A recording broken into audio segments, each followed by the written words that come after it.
चलो फ्रेंड्स, आज हम बात करेंगे रीवैल्यूएशन पे। ठीक है फ्रेंड्स, तो देखो किस तरीके का होता है कि अगर कोई भी पार्टनर अगर अपना पीएनएल रेशियो चेंज करना चाहता है और सारे पार्टनर्स अगर म्यूचुअल अंडरस्टैंडिंग में पीएनएल रेशियो चेंज करते हैं, या फिर कोई एक पार्टनर बिजनेस के अंदर एंटर हो रहा है, या फिर कोई एक पार्टनर बिजनेस से जा रहा है, या ऐसी कोई भी सर्कमस्टेंसेस हो रही है जिससे पीएनएल रेशियो चेंज होता है, तब आप लोगों को रिवैल्यूएशन की ज़रूरत पड़ती है। चलो फ्रेंड्स, तो इसको थोड़ा बहुत इलस्ट्रेशन से देखते हैं। देखो फ्रेंड्स, इसमें बात होती है बिफोर एंड आफ्टर की, कि भाई ये एक पार्टनर है और ये एक दूसरा पार्टनर है। ये पहले 1:1 में पीएनएल अपना डिस्ट्रीब्यूट करते थे, और मान लो कि बाद में ये सेम पार्टनर ऐसा चाहते हैं कि रेशियो 2:1 हो जाए। तो अगर इस तरीके का चेंज इन रेशियो होता है तो फ्रेंड्स आपको क्या करना पड़ेगा, आपको रीवैल्यूएशन करना पड़ेगा। रीवैल्यूएशन क्यों? तो वो इसलिए ज़रूरी होता है कि भाई ये चेंज जो हुआ उसके पहले जो आपका हक था, उस हक में पहले की चीज़ें सेट आउट हो जानी चाहिए कोई भी नई शुरुआत करने से पहले। और ये चीज़ें बिफोर एंड आफ्टर सिर्फ चेंज इन प्रॉफिट शेयरिंग नहीं, बट मान लो कि भाई एक पार्टनर यहाँ पे एडमिट हो रहा है, या फिर किसी पार्टनर की डेथ हो रही है, या फिर किसी पार्टनर का रिटायरमेंट हो रहा है, बाहर जा रहे हैं, तो बेटा ये सारे सर्कमस्टेंसेस के अंदर रीवैल्यूएशन की ज़रूरत पड़ती है। तो रीवैल्यूएशन लगभग सारे चैप्टर्स, सारे टॉपिक्स का पहला पार्ट होता है। तो बेटा आपको इस पे काफ़ी ध्यान देना है, बहुत ही सिंपल टॉपिक है। ठीक है फ्रेंड्स। अब फ्रेंड्स, आपको हो सकता है कि कोई रिवैल्यूएशन का आपको फॉर्मेट याद करने का कहे, बट फ्रेंड्स मेरे हिसाब से आपको फॉर्मेट याद करने की ज़रूरत नहीं है। आपको सिर्फ आइडेंटिफाई अगर करना आता है तो आपको सिर्फ इतना ध्यान रखना है कि अगर एसेट्स या फिर इनकम बढ़ते हैं तो बेटा आप क्रेडिट साइड पे लिखोगे, और अगर मतलब कि एक्सपेंसेस अगर आपके बढ़ते हैं, एसेट्स कम होते हैं, एक्सपेंस बढ़ते हैं, तो आप इस साइड पे लिखोगे। तो बस इतनी चीज़ें आपको ध्यान में रखनी है। और इसको और ज़्यादा सिंपल बनाना हो तो बेटा मैं इसको इस तरीके से भी बोल सकता हूँ कि अगर फ़ायदे की बात है तो वो क्रेडिट साइड पे आएगा, और नुकसान की बात है तो वो डेबिट साइड पे आएगा। जैसे कि अगर एसेट बढ़ रहा है, फ़ायदे की बात है, क्रेडिट साइड पे आएगा। एसेट कम हो रहा है, नुकसान की बात है, डेबिट साइड आएगा। इनकम बढ़ रहा है, फ़ायदे की बात क्रेडिट साइड। इनकम कम हो रहा है, नुकसान की बात डेबिट साइड। एक्सपेंस बढ़ रहा है, नुकसान की बात डेबिट साइड। एक्सपेंस कम हो रहा है, फ़ायदे की बात क्रेडिट साइड। लायबिलिटी बढ़ रही है, नुकसान की बात है डेबिट साइड। लायबिलिटी कम हो रही है, फ़ायदा क्रेडिट साइड। बेटा अभी जो मैंने बोला उसको बहुत ज़्यादा ध्यान से समझने का ट्राई करना। मैंने बेटा बहुत ही सिंपल बना के आपको दे दिया कि अगर किसी भी तरीके से आपका अच्छा हो रहा है या आपका फ़ायदा हो रहा है तो उसको आप क्रेडिट साइड पे लिखोगे, और किसी भी तरीके से अगर आपको नुकसान हो रहा है तो आप उसको डेबिट साइड पे लिखोगे। चलो फ्रेंड्स, पहला इलस्ट्रेशन देखो। यहाँ पे दिया है Bhavna, Bharat and Bhumesh are the partners in a partnership firm sharing profit and loss in the ratio of 2:1:1। ठीक है, तो बेटा मतलब कि यहाँ पे क्लियर कट बात है कि भाई यहाँ पे वो पार्टनर थे और उनका रेशियो था 2:1:1। फिर बेटा यहाँ पे क्वेश्चन में कोई और इन्फॉर्मेशन आपको दी है। देखो यहाँ पे बोला है from the following is the balance sheet as on 31/3/17 partners have decided to revalue the assets and liability on the date of the above balance sheet। और बेटा पार्टनर ने क्या डिसाइड किया है, रीवैल्यू करना, मतलब कि पुरानी जो वैल्यू थी उसको अभी की हिसाब से, नई वैल्यू के हिसाब से देखना। ठीक है फ्रेंड्स, फिर देखो यहाँ पे पहला पॉइंट है the value of land is 7,000। बेटा देखो यहाँ पे ज़मीन आपकी 5 लाख की थी, अब 7 लाख की हुई। फ़ायदा हुआ, अच्छा हुआ, मैंने बोला है बेटा अच्छा हो तो कौन से साइड पे लिखने का, अच्छा हो तो क्रेडिट साइड पे लिखने का। देखो बेटा 5 से 7 क्रेडिट साइड पे अच्छाई लिखी हुई है, राइट, ओके। फिर देखो, हाँ एंट्रीज की चिंता मत करो, रवि सर सिखाएंगे कैसे एंट्रीज करते हैं। फिर बेटा देखो दिया है द वैल्यू ऑफ लैंड, हाँ वो हो गया, the value of building is increased by 1 lakh. अब बेटा देखो यहाँ पे 7 लाख अभी है ऐसा बोला था, और यहाँ पे बोला है कि बिल्डिंग की वैल्यू 1 लाख से बढ़ रही है, मतलब कि 8 लाख की 9 लाख हो रही है। फायदा हो रहा है, फायदा हो रहा है, एसेट बढ़ रहा है, फायदा हो रहा है। देखो फ्रेंड्स ये आ गया बिल्डिंग 1 लाख रुपए, राइट। फिर देखो उसके बाद आपको क्या बोला हुआ है, उसके बाद आपको बोला है the market value of machine is 2,50,000 which is to be recorded in the book. अब बेटा देखो मशीन था 4 लाख का, और अब बेटा हो जा रहा है 2,50,000 का। यार ये तो नुकसान है, 1.5 लाख से वैल्यू कम हो गई है।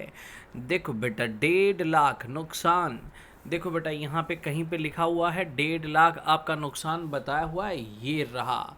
देखो देखो ये रहा आपका कि भाई मशीनरी 1.5 लाख से कम हो गया। तो देखो बेटा एसेट बढ़ा तो क्रेडिट साइड पे लिखा, एसेट कम हुआ तो बेटा डेबिट साइड पे लिखा, राइट फ्रेंड्स। तो इस तरीके से हम इस चीज़ को देखेंगे।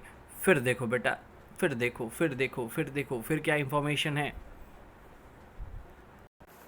फिर फ्रेंड्स आपको दिया है provision for doubtful debts at 20% on debtors. तो बेटा देखो डेटर्स हैं 1 लाख रुपए के, और उस पर 20% का प्रोविज़न चाहिए, मतलब कि कोई ऐसी पॉसिबिलिटी है कि शायद इतना पैसा ना मिले। बेटा ये तो थोड़ी नुकसान की बात हो रही है। देखो बेटा 1 लाख पे 20%, 20,000 रुपये नुकसान की बात डेबिट साइड पे लिख दी गई। फिर क्या बताया है, फिर यहाँ पे बेटा इन लोगों ने बताया है कि भाई creditors amounting to 10,000 are not required to be paid. बल्ले बल्ले करो बेटा, क्रेडिटर्स वो होते हैं जिन लोगों को आपको पैसा देने का होता है, और यहाँ पे 10,000 रुपये देने के नहीं है, फ़ायदे की बात है, फ़ायदे की बात तो क्रेडिट साइड, फ़ायदे की बात तो क्रेडिट साइड। फिर देखते हैं फिर क्या है। फिर बेटा देखो यहाँ पे दिया है इनकम रिसीवेबल अमाउंटेड टू 5,000 है, इनकम आने वाली है, पैसा आने वाला है, फायदे की बात है। फायदे की बात कहाँ लिखेंगे, फायदे की बात लिखेंगे क्रेडिट साइड पे। और फिर बेटा देखो क्वेश्चन में क्या बोला है, उसके बाद फिर आपको क्वेश्चन में बोला है कि भाई आउटस्टैंडिंग एक्सपेंस अमाउंटेड टू 3,000, और बेटा ये तो लायबिलिटी बढ़ रही है, खर्चा है, नुकसान की बात है। नुकसान की बात कहाँ पे, डेबिट साइड पे। तो फ्रेंड्स देखो यहाँ पे ये फ़ायदा अपना हुआ 3,15,000 का, उसमें से इतने का नुकसान माइनस कर दिया, नेट फ़ायदा हुआ आपका 1,42,000 का, जिसको आपने PNL रेशियो में मतलब कि 2:1:1 में डिस्ट्रीब्यूट कर दिया। बेटा नीचे जो भी आपको एक्सप्लेनेशन दिया है वो कुछ नया नहीं है, एक्सप्लेनेशन बेटा वही है। देखो बेटा एक्सप्लेनेशन में क्या किया हुआ है, लैंड बढ़ी तो फ़ायदा हुआ, क्या हुआ, फ़ायदा हुआ। बिल्डिंग बढ़ी तो फ़ायदा हुआ, मशीन कम हुई नुकसान हुआ, बैड डेब्ट रिजर्व बढ़ा नुकसान हुआ, क्रेडिटर मतलब कि देने कम हुए, लायबिलिटी कम हुई फ़ायदा हुआ, रिसीवेबल आउटस्टैंडिंग इनकम मिलनी है फ़ायदा हुआ, खर्चा करना है नुकसान हुआ। बेटा वही तो फ़ायदा नुकसान, उसी से तो बेटा इन्होंने बात की है। फ़ायदा हो रहा हो तो क्रेडिट करेंगे, नुकसान हो रहा हो तो डेबिट करेंगे। फ़ायदा हो रहा है तो क्रेडिट करेंगे, नुकसान हो रहा है तो डेबिट करेंगे। अब बेटा इसकी अगर जर्नल एंट्रीज की बात करें तो बेटा जर्नल एंट्रीज भी इसकी काफ़ी आसान है। देखो बेटा यहाँ पे अब कुछ कंपैरिजन कराता हूँ। ये है आपका रिवैल्यूएशन अकाउंट, रिवैल्यूएशन अकाउंट के क्रेडिट साइड पे लिखा हुआ है land building creditor income receivable. देखो देखो देखो ये रहा, रीवैल्यूएशन के क्रेडिट साइड पे क्या लिखा हुआ है, लैंड। रीवैल्यूएशन के क्रेडिट साइड पे क्या लिखा हुआ है, बिल्डिंग। रीवैल्यूएशन के डेबिट साइड पे क्या लिखा हुआ है, मशीनरी। तो बेटा आपको यहाँ पे क्या करना है, ये रीवैल्यूएशन की क्रेडिट साइड, तो जर्नल एंट्री में रीवैल्यूएशन को क्रेडिट कर देने का, ये रीवैल्यूएशन की डेबिट साइड, तो जर्नल एंट्री में रीवैल्यूएशन को डेबिट कर देने का, बाकी चीज़ों को क्रेडिट। यहाँ पे रीवैल्यूएशन को क्रेडिट और बाकी चीज़ों को डेबिट। और डेबिट क्यों? एसेट बढ़ रहा है, एसेट लैंड एसेट बढ़ता है तो हम क्या करते थे बेटा, AELIC रूल से डेबिट। बिल्डिंग क्या है? एसेट, एसेट बढ़ता है तो AELIC रूल से हम क्या करते थे? डेबिट। तो बेटा वही चीज़ है आपकी जो आप 11th में पढ़े हो, वही कि भाई लैंड बढ़ रही है, लैंड बढ़ रही है किस वजह से? रीवैल्यूएशन की वजह से। तो लैंड एसेट बढ़ी तो डेबिट किया और रीवैल्यूएशन में क्रेडिट साइड पे लिखा। तो बेटा ये तरीका है बहुत ही आसान रीवैल्यूएशन को तैयार करने का।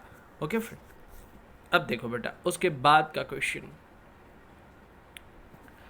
यहाँ पे दिया है, Harish, Dhruvil and Manoj are the partners of a partnership firm. The profit and loss sharing ratio is 3:1. Balance sheet of the firm as on 31/3/17 is given on page number। ठीक है भाई, ठीक है। देखो फिर बेटा देखो यहाँ पे क्या हो रहा है, वो प्रॉफिट रेशियो चेंज करना चाहते हैं। पहले 3:2:1 था और अब वो करना चाहते हैं 1:3:2। और साथ साथ में बेटा उन्होंने क्या कहा है, उन्होंने कहा है कि भाई उन्होंने डिसाइड किया है रीवैल्यूएशन करना एसेट एंड लायबिलिटीज़ का, कि भाई पहले की चीज़ों को पहले के रेशियो में उनको सेटल करना है। ठीक है, तो देखो फ्रेंड्स अब यहाँ पे क्या दिया हुआ है, सबसे पहले land value is increased up to 350। तो बेटा अब 3,50,000 से किया ऐसा नहीं बोला, बट आपको बोला है कि भाई 350 तक ले जाना है, 50,000 बढ़ रहा है, फ़ायदा हो रहा है। फिर building value is increased by 70,000 और यहाँ पे बोल दिया है कि 70,000 से आप बिल्डिंग की वैल्यू को बढ़ा रहे हो। दोनों चीज़ें फ़ायदे की है। देखो बेटा रिवैल्यूएशन ये आ गया लैंड और बिल्डिंग, फ़ायदा हो रहा है कौन सी साइड पे लिखा? क्रेडिट साइड पे। फिर देखो बेटा फिर यहाँ पे बोला है machine value keeps up to 150। Machine है 2 लाख का और अब आपको सिर्फ 1.5 लाख का रखना है, 50,000 का नुकसान है। नुकसान कौन से साइड पे दिखाते हो? नुकसान बताते हो डेबिट साइड पे। फिर देखो फिर क्या है, फिर है इन्वेस्टमेंट वैल्यू डिक्रीज्ड 20%। देखो भाई इन्वेस्टमेंट है 1,20,000, 1,20,000 का 20%, 12×2=24, कम हुआ, नुकसान हुआ। ये रहा डेबिट साइड पे आपका इन्वेस्टमेंट। फिर बेटा देखो फिर क्या बोला है, ये रहा प्रोवाइड 10% फॉर द बैड डेब्ट reserve and 5% for discount reserve on debtors. बेटा दोनों नुकसान की बात है, ठीक है। तो डेटर्स हैं आपके 80,000 का बेटा 10% हो जाएगा 8,000। 80,000 में से 8,000 निकालोगे तो बचेगा 72,000, 72,000 का 5% करोगे तो 3,600। देखो बेटा देखो 80,000 के डेटर्स हैं, इसका 10% तो बेटा वो तो आ गया आपका 8,000 जो कि आपने लिख लिया। अब डिस्काउंट रिजर्व निकालना है, 11th स्टैंडर्ड याद करो। तो बेटा पहले बैड डेब्ट रिजर्व वाली इफेक्ट दे देते हैं, तो 80,000 माइनस 8,000 आया 72,000 और इसका 5% जो कि आपका आ गया 3,600। दोनों से एसेट्स कम हो रहे हैं, हमें तो नुकसान हो रहा है, तो दोनों चीज़ें डेबिट साइड पे लिखिए। राइट फ्रेंड्स, फिर क्या बात की है, फिर देखो बेटा बात की है कि भाई 50% stock value decreased bye 10%। 50% stock value, देखो बेटा स्टॉक कितना है, स्टॉक है 15,000 का, 15,000 का 50% कितना हो जाएगा? 7,500। 7,500 का 10% कितना हो जाएगा? 750। वैल्यू कम हो रही है, तो बेटा यहाँ पे हमने लिख लिया डेबिट साइड पे। फिर देखो बेटा फिर कोई फायदे नुकसान की बात की है क्या? ये देखो अनरिकॉर्डेड आउटस्टैंडिंग एक्सपेंस, नुकसान बेटा एक्सपेंस है, जिम्मेदारी है आपकी, रिस्पॉन्सिबिलिटी आपको पे करने का होगा। ये आ गया आउटस्टैंडिंग एक्सपेंस आपका 2,000। ये रहा बेटा 2000। और उसके बाद फिर आपको कोई इनकम की बात है कि भाई अनरिकॉर्डेड प्रीपेड रेंट। अब बेटा अनरिकॉर्डेड प्रीपेड रेंट है तो बेटा ये आपका हक बता रहा है, एसेट बढ़ रहा है, अच्छी बात है, आपने एडवांस में पैसा पे किया है, एसेट बढ़ा। तो बेटा देखो ये आ गया आपका प्रीपेड रेंट। बेटा यहाँ पे आउटस्टैंडिंग की जगह पे आप प्रीपेड लिख देना। क्या लिख दोगे बेटा? प्रीपेड। ठीक है, गलत है यहाँ पे। ओके, अब बेटा देखो क्रेडिट साइड के टोटल में से डेबिट साइड आप निकालोगे तो बेटा वो हो गया आपका, क्या हो गया? आपका प्रॉफिट ऑन रीवैल्यूएशन। और बेटा उसको आपके ओल्ड रेशियो में डिस्ट्रीब्यूट कर देने का। कौन से रेशियो में डिस्ट्रीब्यूट कर देने का? ओल्ड रेशियो में डिस्ट्रीब्यूट कर देने का। मैं देखूंगा मेरे बच्चे कितने अलर्ट है, इस अमाउंट को ओल्ड रेशियो में डिस्ट्रीब्यूट करेंगे और तय करेंगे कि भाई सही आ रहा है या फिर नहीं आ रहा। ओके बच्चों,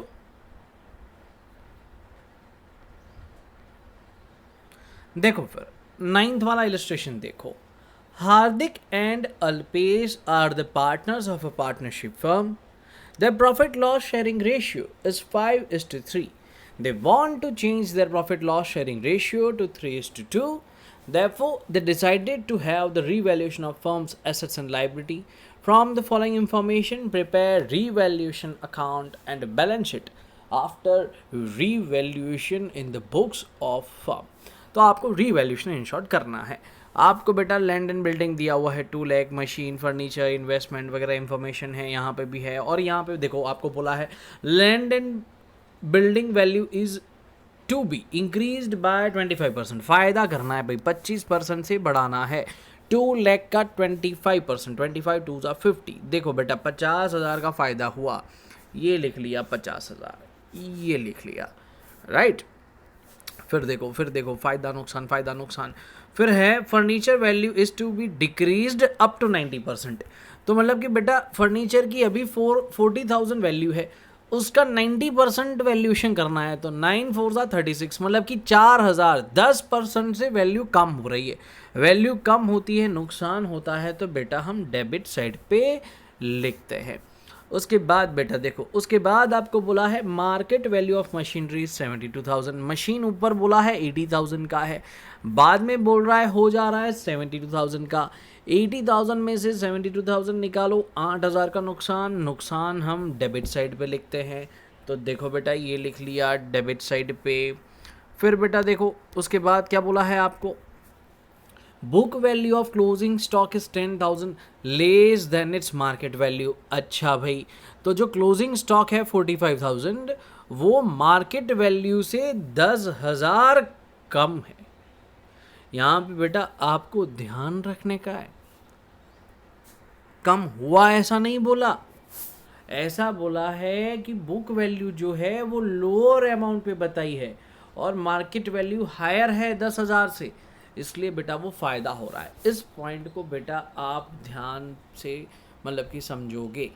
यहाँ पे यूँ बोला है कि जो बुक वैल्यू है, क्लोजिंग स्टॉक की बुक वैल्यू वो मार्केट वैल्यू से कम है, मतलब कि ये जो वैल्यू है ये 10,000 रुपये से कम है। एक्चुअल वैल्यू 55,000 है, तो आपको 55,000 करना है, 10,000 से बढ़ाना है, तो बेटा वो है आपका फ़ायदा। ठीक है। फिर देखो उसके बाद उन्होंने बोला है टू कीप टोटल बैड डेब्ट रिजर्व 3600 ऑन डेटर्स। डेटर्स पे बेटा बैड डेब्ट रिजर्व आपको 3600 रखना है। और यहाँ पे देखो बेटा बैड डेब्ट रिजर्व करके रखा था कितने का?